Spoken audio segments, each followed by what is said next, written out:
Hello, welcome back. It's been a while since I've been in here, but it's nice to be back. And I'm here today with these, which are the new range of Cordoba guitars. Cordoba are on a bit of a mission, it seems. The company was started back in 1997, and it sounds like their main aim was really to try and repopularise nylon string guitars, classical guitars.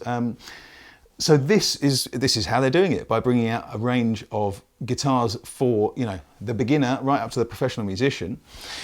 And they've actually grown to be one of the biggest classical guitar builders in the world over the last 10 years. They're not a name I'm that familiar with, but I've just been playing them this morning and I'm very impressed. So we'll start here with the kind of introductory level guitars. This is the C1. Which is the starter guitar of the Cordoba range, I would say. This version is actually the C1-M-CE. So the CE stands for cutaway and electrics, obviously. So I'm plugged in, and that's what you were hearing, a combination of the pickup and the microphone at the start. Prices on these start from 139 up to 199. And as these are the kind of starter beginner's range of guitars, they come from a quarter size up to full size. So no matter how old or big or small you are, you'll find a guitar that fits, which is quite nice. These ones have got a spruce top. These are laminate mahogany back and sides. It's a mahogany neck and a power ferro board. As you'd expect with a guitar at this kind of price range, it's composite saddle and nut and everything. But it's a really nice guitar to play, I have to say. It's a 25.6-inch scale length on these. And a 52mm nut. So if you're kind of, it's a very comfortable neck for a classical player, or you know, someone who's not a classical player, or not primarily a classical player. I did play classical for 10 years when I was young, but my chops are lacking, for which I apologise to the proper classical players, because I'm using a thumb pick and I know that's very much frowned upon. So the Cordoba guitars, as I said, they're trying to repopularise the nylon string guitar. The way they've done this is with some construction techniques that they've taken from the Torres design of guitars. Now, I don't know how much you know about kind of traditional Spanish guitar construction, but up until the end of the 19th century, the traditional way to brace a classical guitar was with ladder bracing, which is when you have braces that go kind of straight across the body all the way up. It's the same way that they brace lutes and ouds and things like that.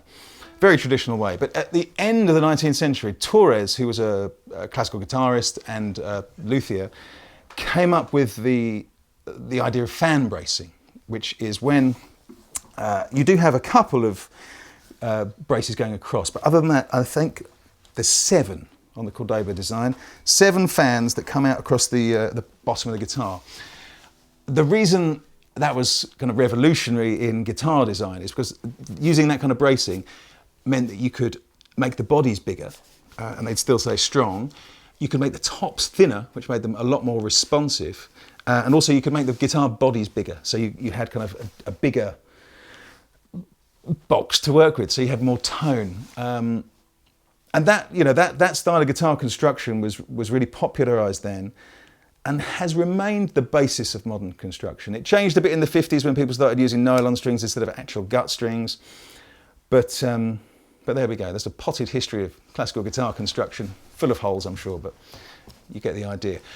Where I'm going with this is that the construction techniques that Cordoba are using have been refined with the help of some real kind of master luthiers over the years to bring a really responsive and dynamic guitar.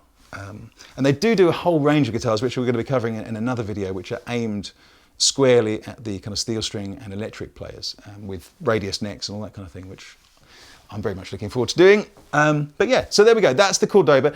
As I said, this is the C1-M-CE. You've got a choice of gloss and matte finishes. You don't have to have the cutaway. You can have it as a kind of traditional shape. And there we go. This is the kind of the entry-level guitar for the Cordoba range. Next up, we're going to look at the C3.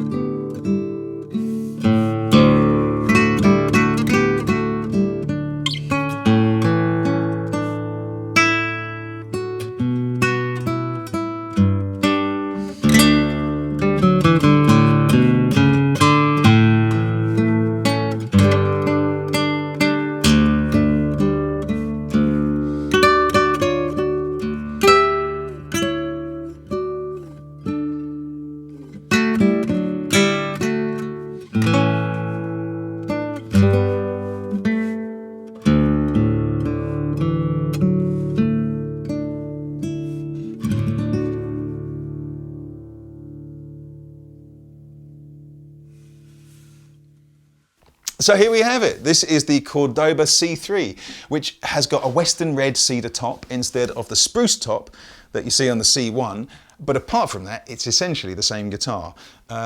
This one retails at $199. Obviously, this is without the cutaway. This one doesn't have electronics either. But I have to say, for my money, I generally prefer cedar tops on nylon string guitars. And there's a marked difference between the tone of this one and the tone of the spruce top C1. I like them both actually, but I think for classical kind of everyday playing, my money would be on this, which is the cedar top version. So same thing, laminate mahogany back and sides, mahogany neck, power ferro board, all those kind of things. But yeah, the cedar top, western red cedar, solid tops, laminate back and sides. Really nice sounding guitar for 200 quid, I've got to say. Very impressed with that. So let's move on now to the C5.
So much low end.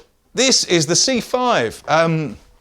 Yeah, it's got a huge amount of low end bass response, as you can tell. That was the first time I played it. This is the C5 model, as I said, from Cordoba. It's essentially a higher spec version of the C1 and the C3. So everything is kind of taken up a notch. This is the kind of low end of the C5 range. This is 265, this one. This is the cedar top version, which, you know, I've already said I'm a fan of cedar tops. The back and sides are laminate mahogany. It's a mahogany neck as well. And I believe this one has a bone nut and a bone saddle. The big difference in the construction of these is that these are handmade. And they're really nice. The finishing on them is of a really just impressive kind of overall quality across the whole range, to be fair. One thing I did forget to mention about all these guitars is that they all have a truss rod, which may not sound that unusual if you're not that familiar with nylon string construction, but these have all got a dual action truss rod, so you can tweak the neck to the kind of the way you like it to be. Traditionally, nylon strings don't have a truss rod because they don't need a truss rod for, you know, stability and strength, because the nylon strings they don't have that much tension. It's also available with an Engelmann, a European Engelmann spruce top, if that's your bag, and they go up to kind of 400 at the top of the range for these ones. This is also available in left-handed versions, and there's a multitude of different finishes. You can have gloss finish or matte finish. I think there's some different coloured finishes as well, potentially. So it's the kind of next step up from your C1 and your C3, and it sounds amazing. We were just playing it through and listening back on the microphone, and really impressed with just the kind of the range that you can get out of this. It's a really nice one. So moving on up now, we're going to go on to the C7s over here.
So here we have the C7. This is obviously the cedar-topped version, but it is available with a spruce top as well. The main difference between this and the C5 is that instead of having the laminate mahogany back and sides, this has laminate rosewood back and sides. So you get a bit more of that kind of rosewood character. Again, it's a really well-made, really great sounding guitar. Lots of low end, very responsive, very dynamic. The attention to detail on this is really nice. It's got some really nice binding around the headstock, which has got this carved finish. The tuners are all pretty and all that kind of thing. This has got a bone nut and a bone saddle. So everything's kind of taken up just a couple of notches from the C5 in terms of the kind of appointments and the finish and everything. Again, it's a beautiful guitar. I'm sorry that my classical chops are not really doing it justice, but it is very warm, very resonant. Cordoba make a kind of point of mentioning the backs of their guitars because they want part of the construction to mean that you can feel the back resonating. And it really does, I have to say. It's the whole thing just kind of vibrates in a very pleasing way. So they've succeeded. Well done, Cordoba. The backs of your guitars are thin enough that you can really feel them. Huge amount of fun to play, I have to say. I'm a real fan of this. It's got the same scale length, so 25.6 scale. I believe it's a 2-inch, so 52mm nut width. It's got the dual action truss rod. No electronics, but you know, that's fine. Yeah, lovely. Let's look at the F7, which is the flamenco version of this guitar.